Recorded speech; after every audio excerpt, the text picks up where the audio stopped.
Hello, good afternoon বন্ধুরা। আমি পাঁচমিশালি সবজি বানিয়েছি। এইভাবে সবজি খেতে দারুণ লাগে। মশলা ছাড়াও সবজির এত সুন্দর টেস্ট হয়। এই রান্নাটা করলেই বোঝা যায় সেটা। প্রথমে সর্ষের তেল আমি গরম করে কাঁচা লঙ্কা দিয়েছি, ঝালটা স্বাদ অনুযায়ী দেবে। তারপরে আমি পাঁচফোড়ন দিয়েছি। এখানে পাঁচফোড়নের সাথে আমি একটুখানি রাঁধুনি দিয়েছি।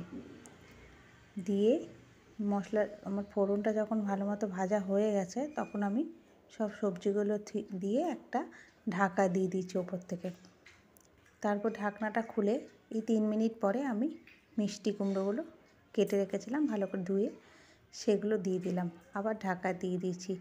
লবণ আর হলুদ কিন্তু আমি এখন দেব না।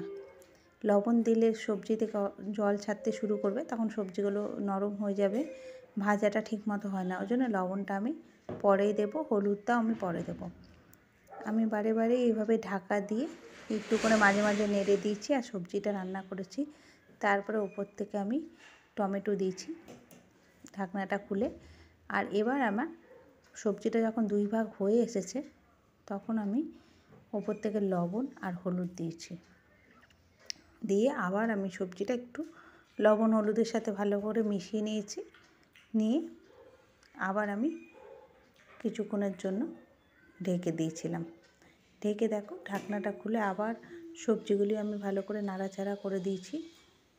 দিয়ে আবার আমি একটা ঢাকনা দিয়ে দিচ্ছি। এখানে আমি সবজিগুলোকে বেশি নাড়াচাড়া করব না, কারণ সবজিগুলো সব একেবারে গলে যাবে। এরকমই আমার সবজিগুলো 3 ভাগ মতো সেদ্ধ হয়ে গেছে। সব ছেড়ে দেবে গা থেকে, সবজিগুলো আর গোটা গোটা থাকবে না। তার জন্য আমি বেশি নাড়ছি না, মাঝে মাঝে হালকা হাতে একটু করে নেড়ে দিচ্ছি। আর এখানে যখন আমার সবজিগুলো 3 ভাগ মতো হয়ে গেছে, তখন আমি ওপর থেকে চিনি আর 2 চামচ আদা দিয়ে আবার ভালো মতো মিশিয়ে নেব সবজির সাথে।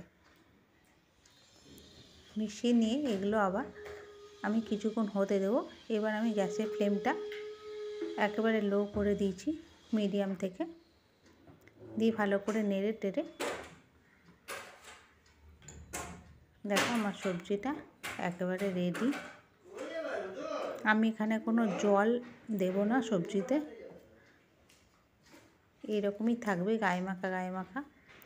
বিশ্বাস করো, ওই পুজোর সবজি হয় না খিচুড়ির সাথে যে খাই, মিশানো তরকারি পাঁচমিশালি, একেবারে খেতে সেই রকম টেস্ট হয়। এই রান্নাটা আমি আমার শাশুড়ি মার কাছে শিখেছি। খেতে ভীষণই সুন্দর টেস্ট হয়, অসাধারণ। তো তোমাদের কেমন লাগলো অবশ্যই জানিও।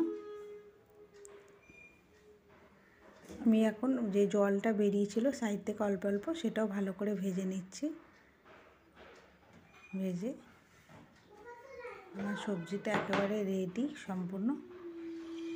কোনো মশলা নেই, একটুখানি সামান্য আদা বাটা ছাড়া কোনো মশলাই আমি দিইনি এখানে। অসাধারণ খেতে লাগে, খিচুড়ির সাথে বলো আর সাদা ডাল ভাতের সাথেই বলো।